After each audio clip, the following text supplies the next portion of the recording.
Imagine a moment when you realize you can no longer live the way you always have. Routine that once felt normal now feels strangely empty. The conversations that used to entertain you suddenly feel shallow. The goals that once motivated you begin to feel like someone else's script. You are not lazy. You are not ungrateful. Are not broken. You are starting to move into a higher level of psychological development. Abraham Maslow spent his life studying exactly this shift. He called the earlier stages deficiency motivated, the higher stages growth motivated. At the higher stages, people begin to experience life so differently that they often feel like they are living in another psychological world, even while standing in the same room as everyone else.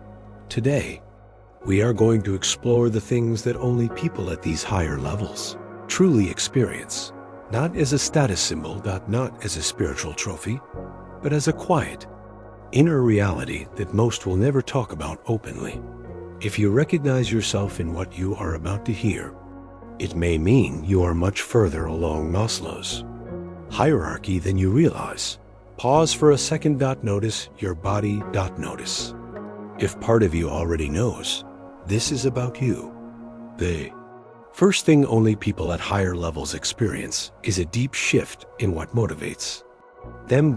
In the earlier stages of Maslow's hierarchy, life is driven by deficiency. By what is missing. By hunger.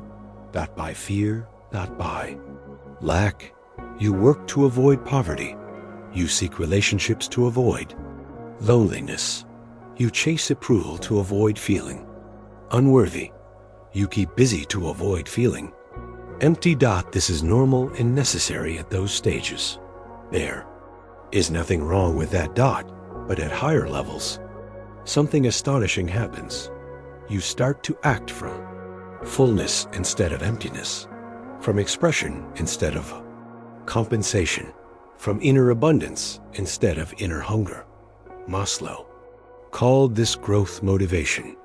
You create not because you need applause, but because the act of creating feels right in itself. You learn not to impress others, but because understanding is deeply satisfying. You love not because you are afraid of being alone, but because you genuinely value the other person's being. From the outside, your life may look similar. You still work, you still love, you still learn, but inside, everything has changed. The question quietly shifts from what will I get to what do I become by doing this? If you notice that you can no longer force yourself to pursue things just for status, just for money, just for image, even when everyone says you should, you are tasting this higher level motivation. And once you have tasted it, it is very hard to go back. The second thing only people at higher levels experience is a strangely peaceful relationship with solitude. Maslow consistently found that self-actualizing people spent more time alone than the average person, and that they were comfortable, even nourished, by that solitude. They were not hiding from people. They were returning to themselves. At lower levels, being alone can feel like abandonment, rejection, emptiness. You might feel restless, compelled to check your phone, to scroll, to fill every gap with noise or contact. At higher levels, the experience of being alone slowly transforms.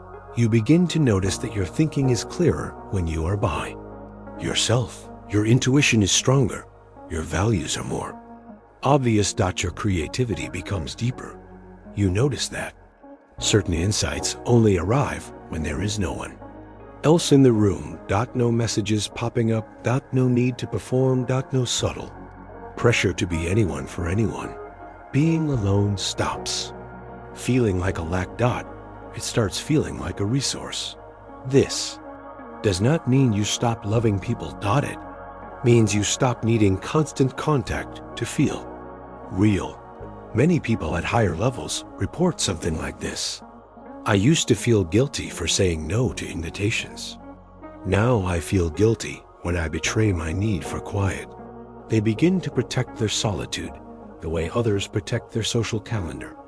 If you have felt an increasing, quiet need to be alone with your own thoughts, not because you hate people, but because you sense that something important in you only awakens in silence, you are experiencing one of Maslow's higher level markers. The third thing only people at higher levels experience is a different quality of love. Maslow distinguished between deficiency love and being-love. Deficiency-love is driven by lack. Need you to feel whole. I need you to reassure me. I need you so I do not feel empty. Being love is different. It arises from fullness. I see you as you are, and I appreciate your existence. I do not need to own you to love you. I can be alone without you, and still choose you. At earlier stages, relationships are often attempts to fix inner holes. You look for someone to complete you, to rescue you, to confirm your worth. At higher levels, something shifts. You begin to feel your own worth directly. You begin to experience that you are okay, even when no one is actively confirming it. From that place, love stops being a transaction and starts becoming a way of seeing. You no longer need constant reassurance. You no longer panic if the other person has their own life. You do not crumble if someone cannot meet all your needs. You may still feel pain, loss, jealousy, fear. You are still human, but underneath, there is a new stability. Can let people be who they are. You can allow space. You can say no without terror. You can hear no without collapsing. Maslow observed that people at higher levels were capable of fewer but deeper relationships.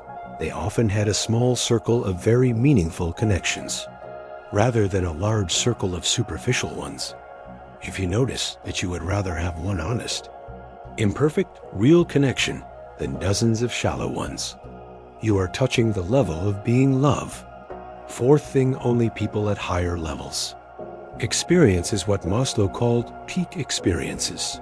These are moments when the usual boundaries of the self soften, moments when time seems to stretch or disappear, moments when beauty, truth, or meaning hits you with such intensity that you almost cannot speak. Might happen while watching a sunset. While holding a child, while listening to music, while creating something, while alone in nature. Or in the middle of an ordinary day, for no obvious reason. For a few seconds or minutes or longer, you feel profoundly aligned with life. You feel at home in existence. You feel that everything, including your own story, makes some deeper sense. Even if you cannot put it into words. Maslow found that people at higher levels did not just have more of these experiences, they were also more open to them, less afraid of them, more able to integrate them. People at lower levels might have glimpses of such moments, but quickly explain them away, suppress them, or distract themselves. People at higher levels allow the experience to land. They let it change them. If you have had moments of intense clarity, beauty, or unity that you never quite told anyone about because they felt too sacred or too hard to explain, you have already tasted what Maslow was pointing to. The fifth thing only people at higher levels experience is a quieter, but much more accurate, perception of reality. Maslow noticed that self-actualizing people had what he called a more efficient perception of reality. They were less likely to distort what they saw to fit their wishes or fears, less likely to deny unpleasant truths, less likely to romanticize what was clearly unhealthy. They could accept imperfection without collapsing. They could sit with ambiguity and not force a simple answer just to feel safe. For example, they could see both the flaws and the virtues of a person, a country, a movement, or even themselves, without needing to declare it all good or all bad. They could say, "This is painful and also meaningful. This person has hurt me and also has good qualities. I am capable of deep love and also capable of deep fear." This ability to hold paradox is a hallmark of Vok. Higher level functioning at earlier stages. The mind wants clean categories, right or wrong, good or bad, for me or against me. At higher stages, the mind slowly relaxes its grip on these rigid boxes. You start to see that life is messy, and that the mess does not have to be an enemy. You can tolerate the tension between opposites. You can allow unanswered questions. You can live with mystery. If you find yourself less interested in being right and more interested in seeing clearly, even when the clarity is uncomfortable, you are moving into this higher level perception. The sixth thing only people at higher levels experience is a natural resistance to blind conformity. Maslow noticed that self-actualizing people were less completely shaped by their culture. He called them relatively independent of the good opinion of others and less enculturated. This does not mean they rebel just to rebel. In fact, many of them look outwardly normal. The difference is internal. They quietly refuse to swallow values, rules, and norms that do not make sense to them. At earlier stages, you often internalize whatever your group believes. You measure yourself by their standards. You assume normal must be correct. At higher levels, you start to see through this. You notice how much of your life has been scripted by advertising, tradition, family expectations, social media, and fear of judgment. You notice how much of what people chase, status, trends, constant stimulation, is not actually satisfying at all. You may find yourself pulling away from certain conversations, certain environments, certain rituals of conformity, not because you are superior, not because you despise others, but because you cannot unsee what you now see.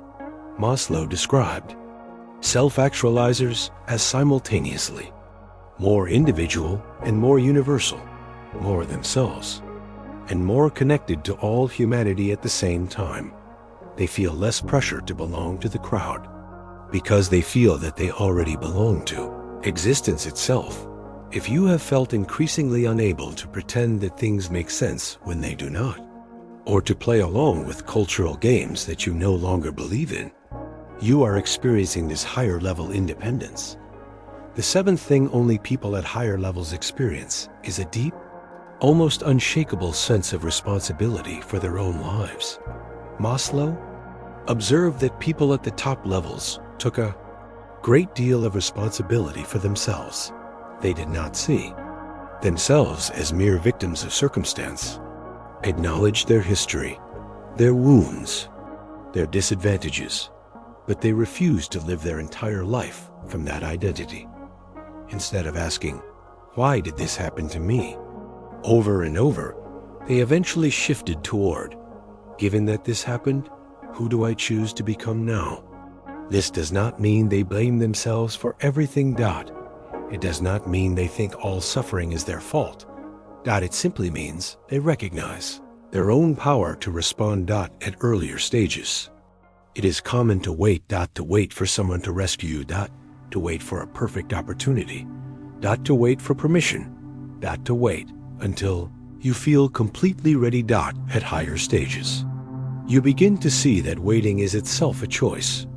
You recognize that no one is coming to live your life for you. No teacher, no partner, no parent, no savior, no system. You begin to experience a sober, grounded sense of agency. I cannot control everything, but I can choose my next step. That quiet inner voice is a sign of higher level functioning. The eighth thing only people at higher levels experience is a different kind of humility. Maslow noted that self-actualizing people often had a healthy self-respect combined with a kind of humility about their place in the universe. This humility is not self-hatred. It is not pretending to be small. It is not calling yourself worthless. It is the recognition that you are both significant and tiny at the same time. You understand that your life matters deeply. Your choices, your integrity, your creativity, your love, all matter. And yet, you also see that you are one human in a vast, complex, mysterious reality. You are not the center of the universe. You are a participant in it. This humility allows people at higher levels to learn from anyone. They can listen to a child, a stranger, a person from a different background, and genuinely consider what they say. They are not obsessed with defending their superiority. They are more interested in what is real than in being the smartest person in that room.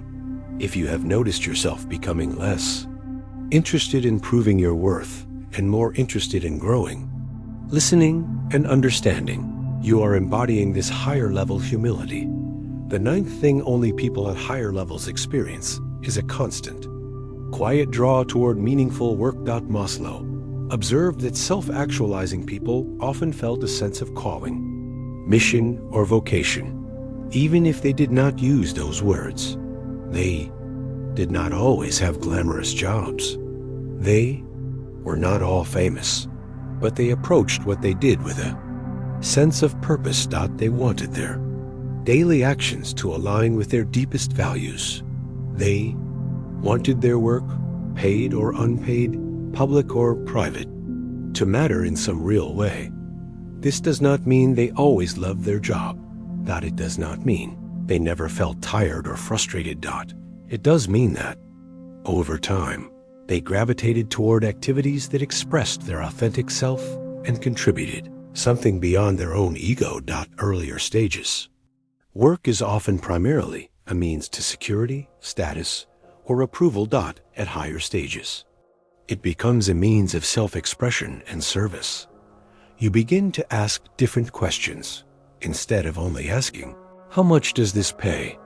You ask, what kind of person will I become by doing this every day? Instead of only asking, will people respect me for this? You ask, can I respect myself while doing this? If you have felt an increasing discomfort in work that is only about image and reward, and a growing pull toward work that feels authentic and useful, you are experiencing this higher level orientation. The 10th thing only people at higher levels experience is a new relationship with their own flaws. Maslow found that self-actualizing people were not free of weaknesses or mistakes. Distinguish them was how they related to those weaknesses. They were less defensive, less likely to collapse when confronted. Less likely to cling to a perfect self-image. When they saw something immature, selfish, fearful, or dishonest in themselves, they could admit it more quickly. Not with self-hatred, not with melodrama, but with a kind of honest curiosity. Yes, that's in me. Now, what can I learn from it? How can I grow beyond it?